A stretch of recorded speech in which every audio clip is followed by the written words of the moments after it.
Regular উপকূলের long চলাচলের আপডেটে ভিডিওতে সবাইকে সবার স্বাগতম জানাচ্ছি। তো এই মুহূর্তে রয়েছি হাকিমউদ্দিন লঞ্চ ঘাটে। আর আপনারা দেখতে পাচ্ছেন হাকিমউদ্দিন লঞ্চ ঘাটে দুটি লঞ্চ দাঁড়িয়ে রয়েছে, কর্ণফুলী 13 এবং তাসরিফ 2, উপকূলের দুটি জনপ্রিয় জাহাজ।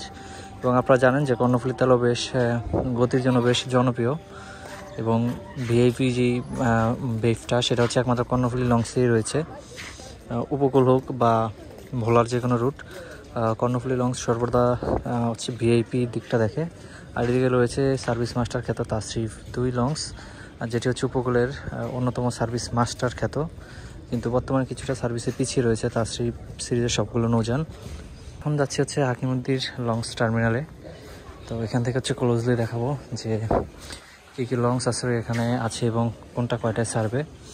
তো সর্বপ্রথম চলে আসি কর্ণফুলী 13। কর্ণফুলী 13 লঞ্চটি আজকে সন্ধ্যা 7টায় ছেড়ে যাবে এই ঘাট থেকে, এবং তাসরিফ সার্ভে হচ্ছে 6টা 30 মিনিটে। সো আপনারা দুটি লঞ্চে রয়েছে, আপনারা দেখতে পারেন যে কোনটা লঞ্চ হচ্ছে কখন সার্ভে এবং কোনটা আপনাদের পছন্দের।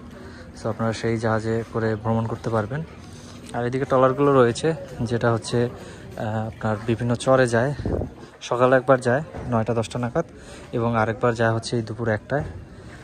তো এই ছিল মোটামুটি হাকিমউদ্দিন লঞ্চ ঘাটের আজকের এই বড়িয়া আবহাওয়ার আপডেট।